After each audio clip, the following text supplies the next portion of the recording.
My name is Jason Brown, for those that don't know me. I think 1% know me, which is great, because normally everybody in my audience knows me because it's in my living room. I hate my name. I absolutely hate my name because I want to be a famous comic. And so I Google search my name, and I don't even come up on the first 200 pages of results. I just don't. I checked. It's a long process. Trust me, I'm not there. Don't bother doing it. But what does come up is on the very first page, there's a Jason Brown that's wanted by the FBI. He is on the FBI's top 10 most wanted list. So I'm like, I have parking tickets out in Bethlehem. They might show up and search for priors. I better find out what I'm wanted for. Clicked on it. Jason Brown is wanted for bank robbery. He robbed an armored car, $50,000, and escaped on a bicycle. That's my out. I'm gonna be like, check the garage. There hasn't been a bike in there since I was 8. I traded it to an Amish kid for a pie. He had his pocket, it was awkward. I told that joke in Lancaster a couple weeks ago, and they're like, that happens. Amish kids have pies all the time. You know what has a worse name than me, an absolute worst name? My Uncle Charlie. Charlie Brown. It's probably why he does heroin. He's real close in age to my dad. So growing up, they were like best friends, you know, and when my dad went out and had a family, they still stayed friends, and he was always around the house when I was growing up. And because he was on heroin, he was always in and out of rehab, which was really hard on me because you can only fit so much heroin up a 9-year-old's ass. It's 8 ounces. I wasn't this big as a kid. I told the manager here earlier that in February, I'm going to become a full-time professional comic. It's not that exciting. I tell jokes in bars. But she said to me, you've been making money telling jokes in bars for a while now. What makes you a professional? And I said, I'm going to have no other job. Some people might call it unemployed. I call it comedian. The plant where I work at is closing, and they're closing. They're kicking 300 people out into the street, and I realized why. It's not because production's low. It's not because there's problems with business. We make bread. People buy bread, right? So I realized what it is. My boss is a fan of my comedy. He's giving me that push out the door that I need, and 299 people have to suffer, but hey. You guys get to hear jokes because of it. Because of that situation, I've been like putting some feelers out there for jobs, sending some resumes out in the non-comedy sector. It's where all you people work. And a friend of mine got a job at a website. He writes for a website. And I was like, that sounds fun. Like, I'm on the internet anyway. I do words good. Like, I could do that. So I sent my resume out to a couple sites, and one of them must have liked it because they wrote me back and they're like, hey, can you send us a writing sample? And I'm like, well, I don't really have anything published or anything. They're like, well, just send us something you put a lot of time and effort and energy into. So I sent them my suicide note. I didn't get the job, so now I have to update that. The resume and the suicide note. Are there any iPhone users in the audience? I'm not. I'm an Android user, but I read recently that on an iPhone, if you mention suicide at all into an iPhone, that it directs you to the suicide hotline. Can anybody confirm that? Yes. I'm sorry. Are you doing better now? Sure, not me. Well, we all know why she's looking. She's like, how to fake a suicide. And it directed her right to the suicide hotline.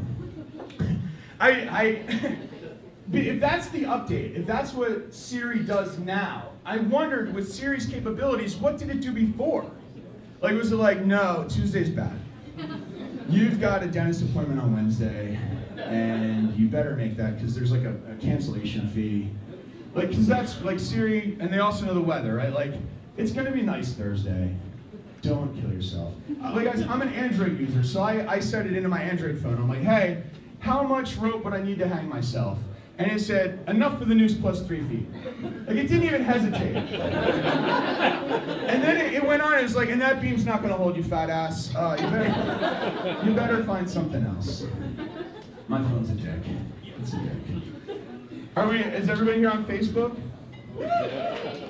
Like right now, you're like, I hope a better comedian comes on next. Update.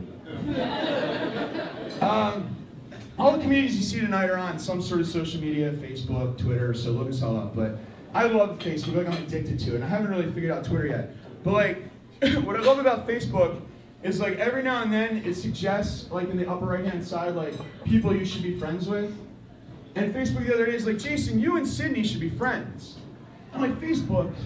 I thought Sydney and I already were friends. Like, she must have unfriended me at some point. I think that's wrong. Like, you should get like a Dear John letter. Like, I'm sorry, Jason, but Sydney doesn't have room for you on her wall right now.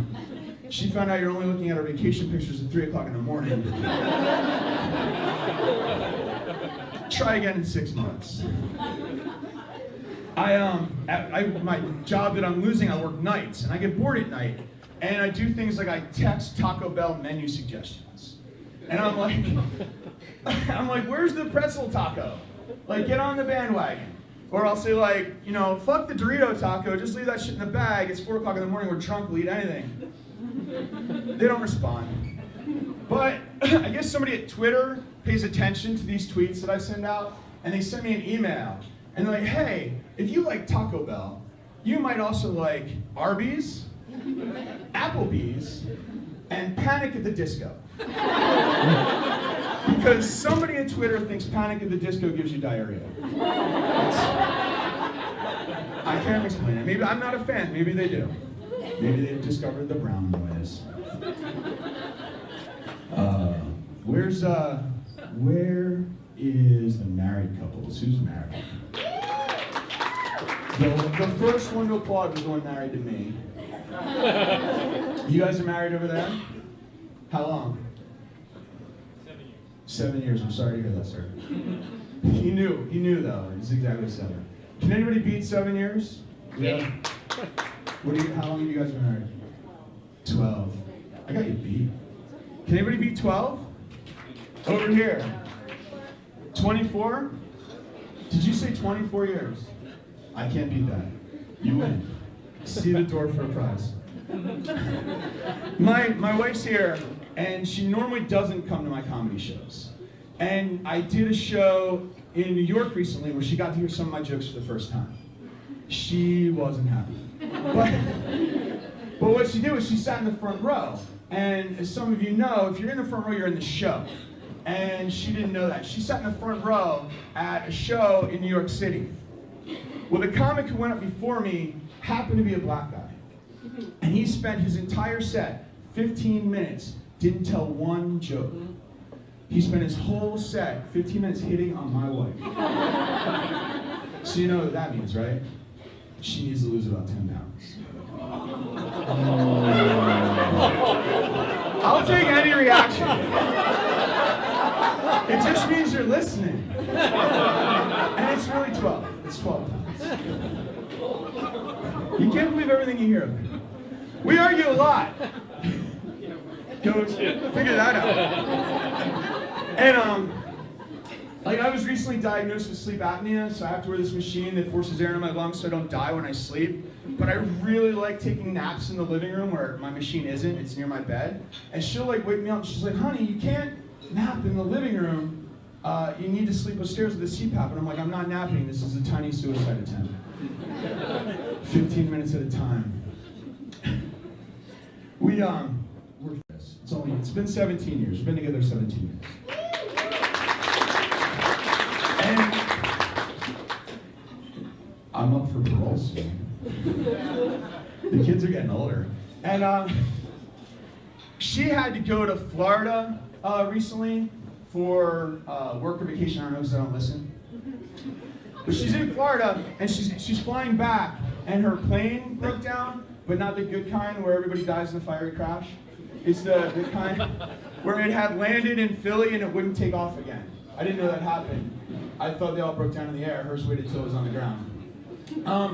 So she calls me. She's like, hey, it's 1 o'clock in the morning. It's raining. You have to come get me. I'm in Philly. I didn't know that that was some sort of marital obligation that I had to uphold, but I did.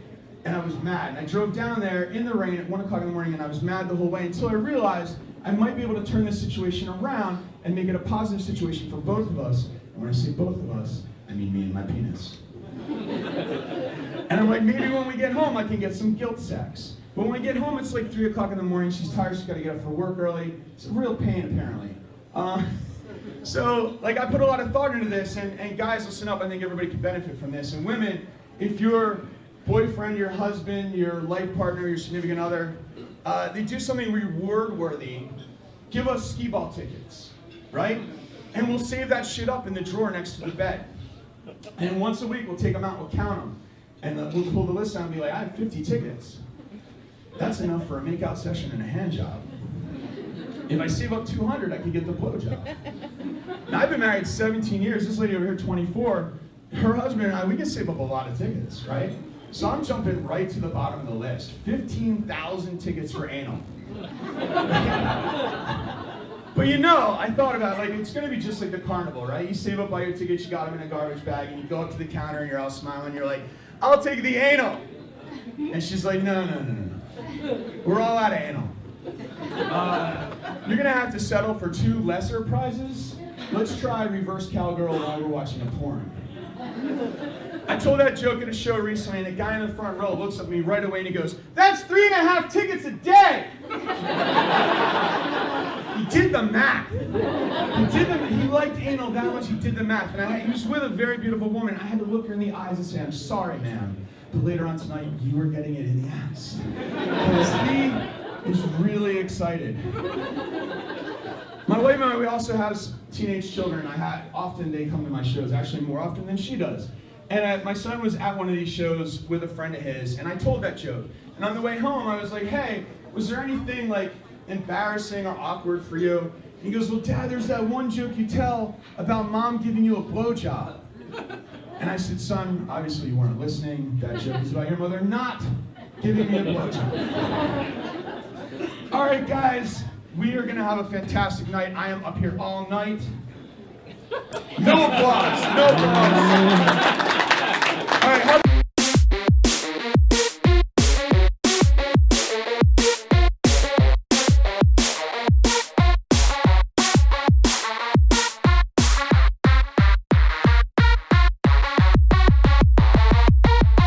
punchline.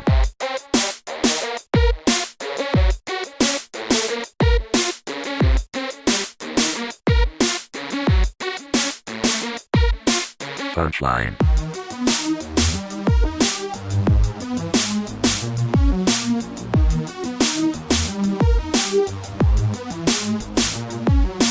Punchline.